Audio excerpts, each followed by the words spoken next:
ദൈവത്തിന് മഹത്വമുണ്ടാകട്ടെ. എല്ലാവരെയും അനുഗ്രഹീതമായ ഈ പ്രഭാതത്തിൽ ക്രിസ്തുവിൽ വന്ദനം ചെയ്യുന്നു. തേനിലും മധുരം എന്ന പ്രതിദിന ദൈവവചന സന്ദേശത്തിലേക്ക് ഏവർക്കും സ്വാഗതം. കൂരിരുൾ താഴ്വരയിൽ കൂടി നാം കടന്നു പോകുമ്പോഴും ഭയപ്പെടേണ്ട, ഞാൻ നിൻ്റെ കൂടെയുണ്ട് എന്നരുളി ചെയ്ത കർത്താവിൻ്റെ ദിവ്യസമാധാനം നാം എല്ലാവർക്കും അനുഭവിപ്പാൻ ഇടയാകട്ടെ എന്ന പ്രാർത്ഥനയോടുകൂടി ദൈവത്തിൻ്റെ വചനം നമുക്ക് ശ്രദ്ധിക്കാം. പൗലോസ് അപ്പോസ്തലൻ കൊരിന്ത്യർക്ക് എഴുതിയ 2-ാം ലേഖനം 4-ാം അധ്യായം 15-ാമത്തെ വാക്യം: നിങ്ങൾക്ക് ക്രിസ്തുവിൽ 10,000 ഗുരുക്കന്മാർ ഉണ്ടെങ്കിലും പിതാക്കന്മാർ ഏറെയില്ല. ക്രിസ്തുയേശുവിൽ ഞാനല്ലോ നിങ്ങളെ സുവിശേഷത്താൽ ജനിപ്പിച്ചത്. എല്ലാവർക്കും ആഗ്രഹം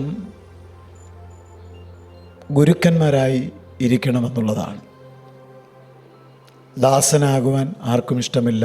എല്ലാവർക്കും ഇഷ്ടം യജമാനൻ ആകുവാനാണ്. ഒരപ്പനായിരിക്കുക, മറ്റുള്ളവർക്കൊരു പിതാവായിരിക്കുക എന്നുള്ളത് ചെറിയ കാര്യമല്ല, അത് വലിയ കാര്യം തന്നെയാണ്. പൗലോസ് അപ്പോസ്തലൻ പറയുന്നു, ഒത്തിരി പേര് ഗുരുക്കന്മാരായിട്ടുണ്ട്, മറ്റുള്ളവരെ പഠിപ്പിക്കുന്നവരായിട്ടുണ്ട്. എന്നാൽ പിതാക്കന്മാരായിട്ടുള്ളവർ, ഒരപ്പനെ പോലെ നമ്മോട് ഇടപെടുന്നവർ, ആ മനോഭാവം ഉള്ളവർ വളരെ ചുരുക്കമാണ്. ഈ വചനം നാം കേൾക്കുമ്പോൾ ഒരപ്പനായിട്ട് മറ്റുള്ളവർക്ക് മുമ്പിൽ നിന്ന് ദൈവത്തെ മഹത്വപ്പെടുത്തുവാൻ നമുക്ക് കഴിഞ്ഞിട്ടുണ്ടോ എന്ന് നാം ചിന്തിക്കണം. ഇയ്യോബിൻ്റെ പുസ്തകം 29-ാം അധ്യായം 14 മുതലുള്ള വാക്യങ്ങളിൽ, ഞാൻ നീതിയെ ധരിച്ചു, അത് എൻ്റെ ഉടുപ്പായിരുന്നു, എൻ്റെ ന്യായം ഉത്തരീയവും തലപ്പാവും പോലെയായിരുന്നു. അടുത്ത വാക്യം ഇങ്ങനെയാണ്: ഞാൻ കുരുടന് കണ്ണും മുടന്തന് കാലും ആയിരുന്നു. ദരിദ്രന്മാർക്ക് ഞാൻ അപ്പനായിരുന്നു.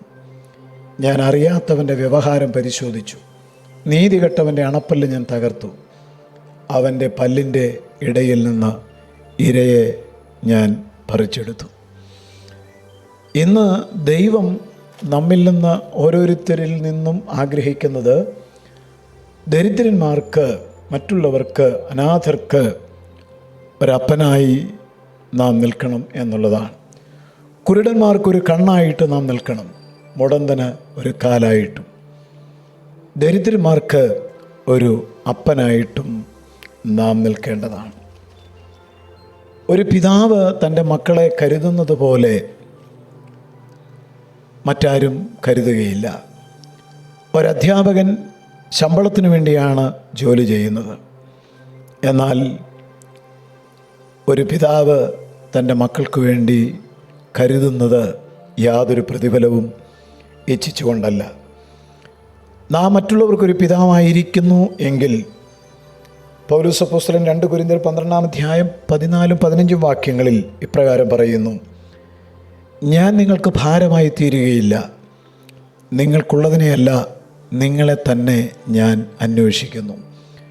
മക്കൾ അമ്മയപ്പന്മാർക്കായിട്ടല്ല, അമ്മയപ്പന്മാർ മക്കൾക്കായിട്ടല്ലോ ചരദിക്കേണ്ടത്. ഞാൻ അതിസന്തോഷത്തോടെ നിങ്ങളുടെ ജീവന് വേണ്ടി ചെലവിടുകയും ചെലവായി പോവുകയും ചെയ്യും. ഒരു യഥാർത്ഥ പിതാവിൻ്റെ മനസ്സുള്ള പൗലോസിൻ്റെ വാക്കുകൾ തൻ്റെ വിശ്വാസികളെ, താൻ സുവിശേഷത്താൽ വീണ്ടും ജനിപ്പിച്ചവരെ, അവരോടുള്ള തൻ്റെ ബന്ധം, തൻ്റെ മനോഭാവം ഇവിടെ വളരെ വ്യക്തമാക്കുന്നു. അമ്മയപ്പന്മാർ മക്കൾക്കായിട്ടല്ലോ ചരദിക്കേണ്ടത്. ഞാൻ അതിസന്തോഷത്തോടെ അത് ചെയ്യും.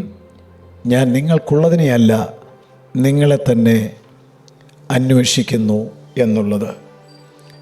യഥാർത്ഥ ദൈവവൈതലിൻ്റെ മനോഭാവം ഇപ്രകാരം ആയിരിക്കും എന്നുള്ളതിന് യാതൊരു സംശയവും ആർക്കും വേണ്ട. ഒരു പിതാവിൻ്റെ സവിശേഷത എന്ന് പറയുന്നത്, താൻ മക്കളായി കരുതുന്ന എല്ലാവരും ജീവിതത്തിൽ എല്ലാ മേഖലകളിലും തന്നെക്കാൾ ഉയർന്നവരാകണം എന്നുള്ള ആഗ്രഹമാണ്. ഹൈസ്കൂളിൽ പഠിക്കാത്ത അപ്പന്മാരുണ്ട്, സ്കൂൾ വിദ്യാഭ്യാസം ലഭിക്കാത്ത പല പിതാക്കന്മാരുമുണ്ട്. എന്നാൽ അവരുടെയൊക്കെ ഉള്ളിലെ ആഗ്രഹം തങ്ങളുടെ മക്കൾക്ക് തങ്ങൾക്ക് ലഭിക്കാത്ത വിദ്യാഭ്യാസം നൽകണം.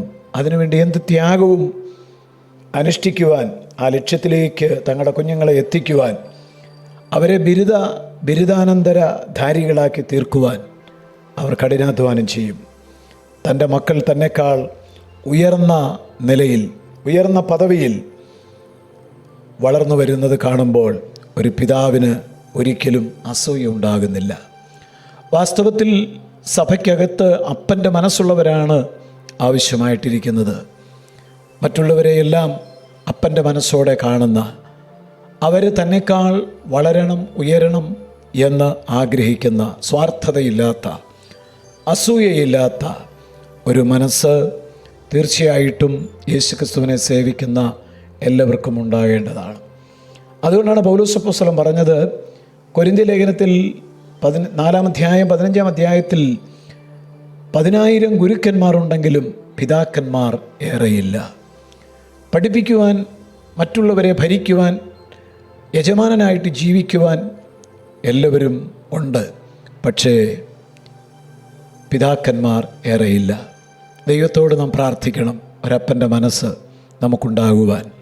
ദരിദ്രന്മാർക്കൊരു പിതാവായി, കുരുടനൊരു കണ്ണായി, മുടന്തന് ഒരു കാലായി, ആവശ്യത്തിലിരിക്കുന്നവർക്ക് നാം ഒരു പിതാവായി ജീവിപ്പാൻ നമ്മെ സമർപ്പിക്കണം.